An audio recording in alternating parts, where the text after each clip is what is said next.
everyone. Welcome back to our YouTube channel Sublime Learning. In this video, we will learn how to interchange exclamatory sentence and assertive sentence. কিভাবে exclamatory sentence কে assertive sentence এ বা assertive sentence কে কিভাবে exclamatory sentence এ রূপান্তর করতে হয় আমরা এই বিষয়ে শিখব। এর আগের ভিডিওতে আমরা তোমাদের সঙ্গে তিনটে রুলস আলোচনা করেছিলাম। আজকের এই ভিডিওতে আমরা তোমাদের সঙ্গে বাকি রুলস গুলো নিয়ে আলোচনা করব। তো চলো আমরা ভিডিওটা শুরু করি।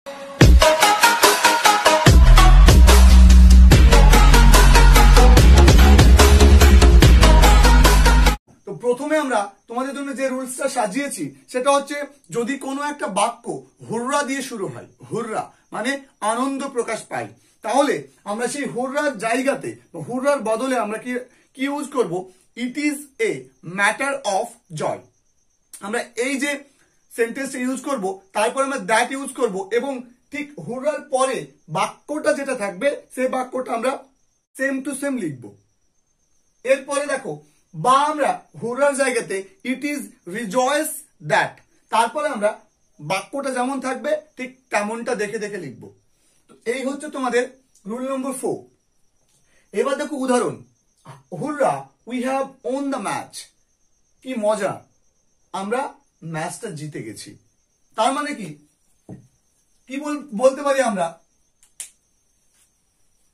তার মানে দেখো আমরা এটাকে কিভাবে লিখতে পারি? এটাকে আমরা লিখতে পারি হুররার স্থলে it is a matter of Joy.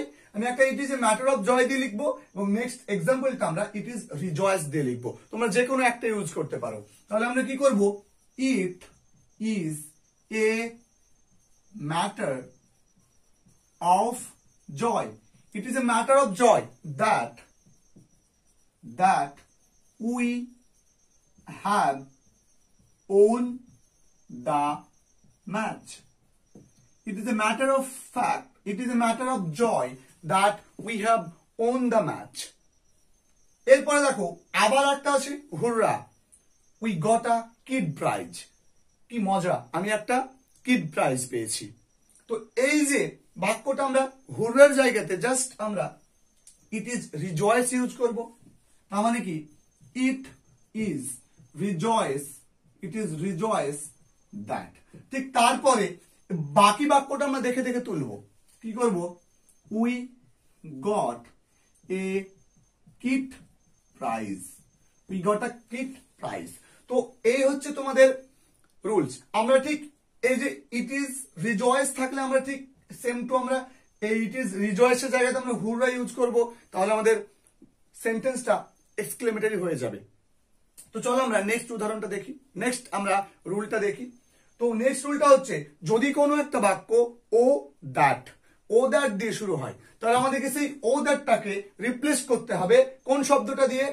I wish, এইটা লিখে আমাদেরকে রিপ্লেস করতে হবে এবং বাক্যটা যা থাকবে বা তারপরে বাক্যটা ঠিক সেই জিনিসটা আমাদেরকে লিখতে হবে। তো চলো আমরা এক্সাম্পল দেখি। O that I were a doctor. I এর পরে আমরা জানি যে ওয়াজ বসে, কিন্তু এখানে ওয়ার কেন বসেছে?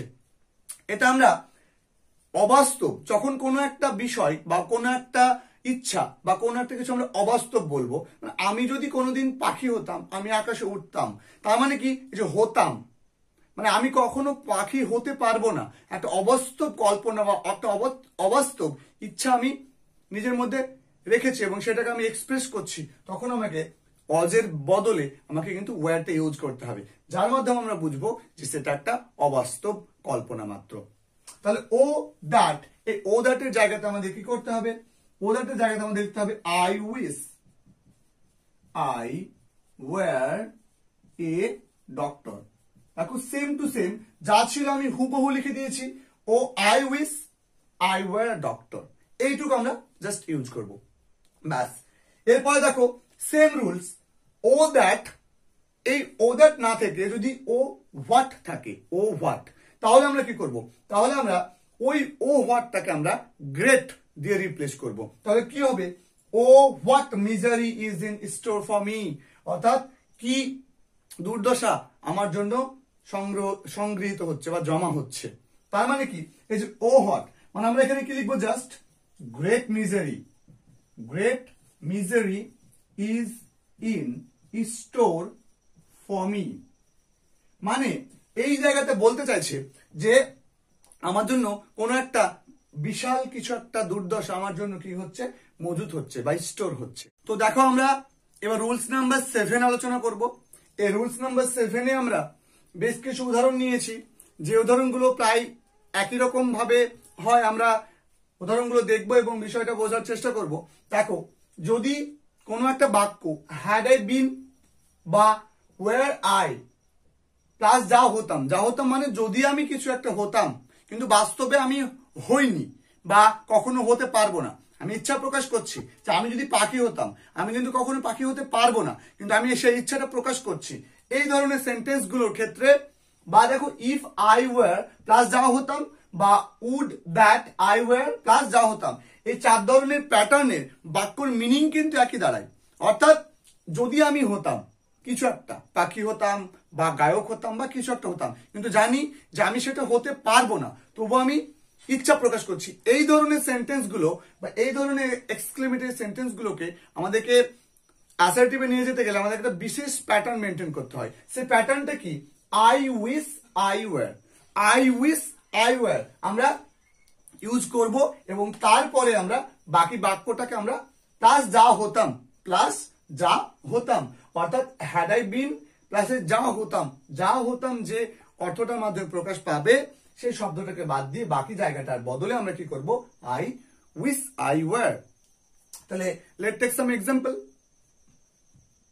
Would that she were here, যদি সে এখানে থাকতো, মানে সে ওখানে ছিল না, ইচ্ছা প্রকাশ করছে যে যদি সে এখানে থাকতো, মানে একটা অবাস্তব কল্পনা।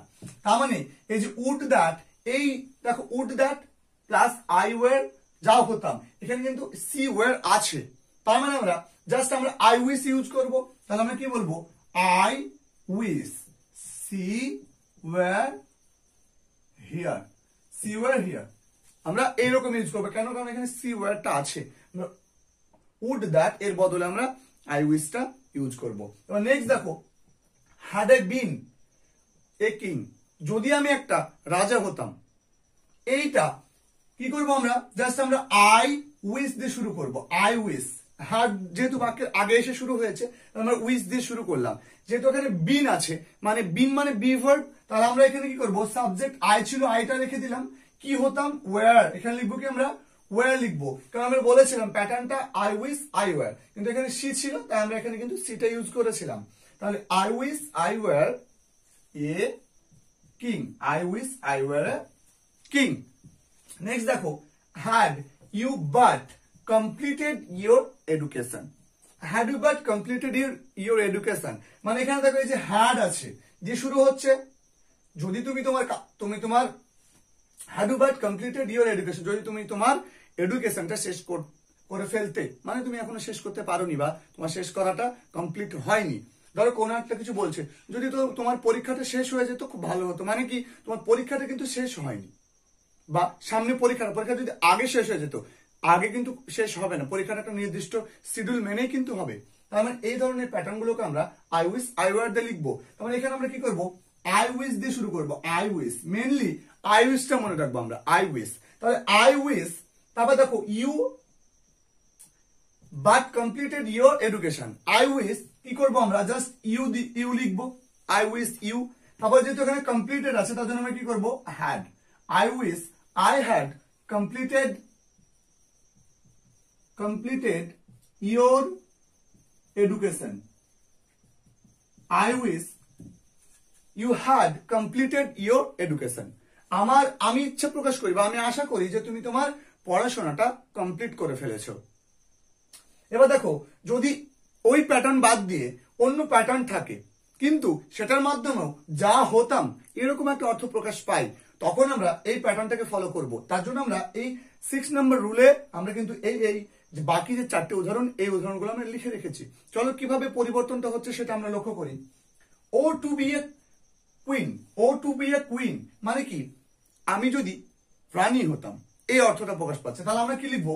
আই উইশ দিয়ে শুরু হবেই, এই যা হতাম এই অর্থটা প্রকাশ পেলে আই উইশ দিয়ে শুরু হবে। মনে রেখে দেবে তোমরা, ও টু দিয়েও শুরু হতে পারে, ও টু মানে আই উইশ হবে। আই উইশ, তারপর কি করবো? আই লিখবো, আই উইস আই, কারণ এই বাক্যে কোনো সাবজেক্ট কিন্তু নেই, উল্লেখ নেই। তারপর দেখো বি আছে, বি মানে আমি বলেছিলাম যে আমরা বি এর জায়গায় আমরা ওয়্যার লিখবো। I wish I were a queen, a queen. Next দেখো O to have been a king, O to have been a king. দেখো এখানে বি আ কুইন ছিল, এখানে হ্যাভ বিন আ কিং আছে, তাহলে ও টু আছে মানে আমরা কি লিখবো আই উইস। বাক্যে যেহেতু কোনো সাবজেক্ট নেই তাহলে আই, হ্যাভ বিন, বিন আছে তার জন্য আমরা কি লিখবো ওয়্যার এ কিং। একদম ইজি, একদম টেকনিক মনে রাখবে। আমি তোমাদের কোনো রুল বা কোনো কিছু বলছি না, আমি তোমাদের জাস্ট টেকনিকটা, টাইপটা আমি তোমাদের বলে দিচ্ছি। আমরা এটাকে রুল বলে সাজিয়েছি, কিন্তু এটা আসলে রুল না, এটাকে একটা প্যাটার্ন হিসেবে মনে রাখবে। নিজেকে এই বাক্যগুলো নিয়ে তোমরা খেলা করবে, তবে তোমরা এই জিনিসটা কিন্তু তোমাদের ইজিলি হয়ে যাবে। নেক্সট দেখো had I wish of a bird, had I wish of a bird. যদি এই যে হ্যাড দিয়ে শুরু হচ্ছে কিন্তু তারপরে কি আছে, এই যে অফ আছে, অফ, তাহলে আমরা কি করব, আমরা লিখবো আই উইশ, আই উইশ দিয়ে শুরু করব।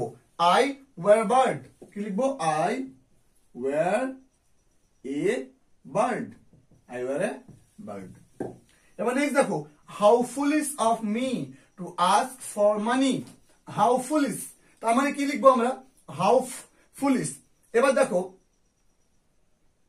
আমরা এখানে কি করব, হাউ দিয়ে শুরু হচ্ছে, হাউ, হাউ মানে আমরা কিন্তু এর আগে ভিডিওটাতে আমরা আলোচনা করেছিলাম যে যদি কোনো একটা বাক্য হাউ দিয়ে শুরু হয় তাহলে আমাদেরকে সাবজেক্ট প্লাস ভার্ব প্লাস আমাদেরকে কিন্তু একটু ভেরি ব্যবহার করতে হয়। এখানে কিন্তু আমরা দেখো এইটুকের মধ্যে কিন্তু কোনো সাবজেক্ট আমরা খুঁজে পাচ্ছি না, এই অংশটা আমরা পুরো পোর্শনটা কিন্তু একটা আলাদা পোর্শন, সাবজেক্টটা প্রায় উজ্জ্ব আছে আমরা ধরে নিচ্ছি। মানে এই ধরনের ক্ষেত্রে আমরা কি করব, ভালো করে লক্ষ্য করো প্যাটার্নটা, আমরা কি করব it is very, it is very লিখবো হাউ এর জায়গাতে, তারপর কি করব foolish, foolish, it is very foolish. তারপরে যা আছে আমরা সেম টু সেম লিখবো, me to ask for money, ask for money, it is very foolish me to ask, foolish of me to ask for money। তো এই হচ্ছে তোমাদের মূলত এক্সক্লেমেটর থেকে অ্যাসার্টিভ যে করার বা অ্যাসার্টিভ থেকে এক্সক্লেমেটরে রূপান্তর করার, এই হচ্ছে মূলত তোমাদের রুলগুলো। তো আমি তোমাদেরকে প্যাটার্ন বা তোমাদেরকে টেকনিকের মাধ্যমে কিন্তু এই বিষয়টা আমি তোমাদেরকে বুঝিয়ে দিলাম, এবং আমাদের সেন্টেন্স নিয়ে যে ট্রান্সফরমেশন গুলো হতো সেগুলো কিন্তু আমরা শেষ করে ফেললাম। অর্থের দিক থেকে যে যেভাবে আমরা কোনো একটা সেন্টেন্সকে আর একটা সেন্টেন্সে আমরা ট্রান্সফর্ম করতাম, সেই পুরো পার্টটা আমাদের আজকের ভিডিওর মাধ্যমে কিন্তু শেষ হয়ে গেল। আজকের ভিডিওটা ছিল আমাদের পার্ট 6 ভিডিও, আমরা ওখানে ভুল করে আমাদের পার্ট 5 লেখা আছে, কিন্তু আজকের ভিডিওটা আমাদের পার্ট 6 এর ভিডিও। তো এরপরে আমরা তোমাদের জন্য শুরু করব ভয়েস চেঞ্জ, তারপরে আমরা ন্যারেশন চেঞ্জ শুরু করব। মনে রাখবে আমরা যতটা সহজে তোমাদেরকে এক্সক্লেমেটর থেকে অ্যাসার্টিভ বা ট্রান্সফরমেশন অফ সেন্টেন্সটা শেখাচ্ছি, এইরকম ভাবে অতি সহজে একদম জলের মতো করে ইংলিশ গ্রামারটাকে শিখতে অবশ্যই তোমাদেরকে আমাদের চ্যানেলের সঙ্গে যুক্ত হতে হবে, এবং ইংলিশ গ্রামারটাকে অতি সহজে টেকনিকের মাধ্যমে খুব সহজভাবে তোমাদেরকে ইংলিশ গ্রামারটা তোমাদেরকে এই চ্যানেলে প্রোভাইড করা হবে। প্রতি সপ্তাহে 1টা থেকে 2টো তোমরা ইংলিশ গ্রামার রিলেটেড ভিডিও পাবেই। সুতরাং খুব সহজে ইংলিশ গ্রামারকে হাতের মুঠোয় করতে, ইংলিশ গ্রামারের ভয়কে দূর করতে অবশ্যই আমাদের চ্যানেলের সঙ্গে যুক্ত হও। যদি চ্যানেলটাকে সাবস্ক্রাইব না করে থাকো, চ্যানেলটাকে অবশ্যই সাবস্ক্রাইব করো, এবং যদি ভিডিওটা থেকে এতটুকু উপকৃত হও, যদি মনে হয় এই ভিডিওটার মধ্যে কোনো নতুনত্ব আছে, কোনো অভিনবত্ব আছে, তাহলে অবশ্যই ভিডিওটাকে তোমাদের সমস্ত বন্ধুদের কাছে শেয়ার করো এবং তাদেরকেও এই সহজ পদ্ধতিটা জানিয়ে দাও, এবং তাদের পরীক্ষার প্রস্তুতিগুলোকে আরো সহজ করে তোলো। ধন্যবাদ, সুস্থ থাকো, সুন্দর থাকো, তোমার মঙ্গল কামনা করি, এবং আজকের ভিডিওটা আমরা এখানেই সমাপ্তি ঘোষণা করছি।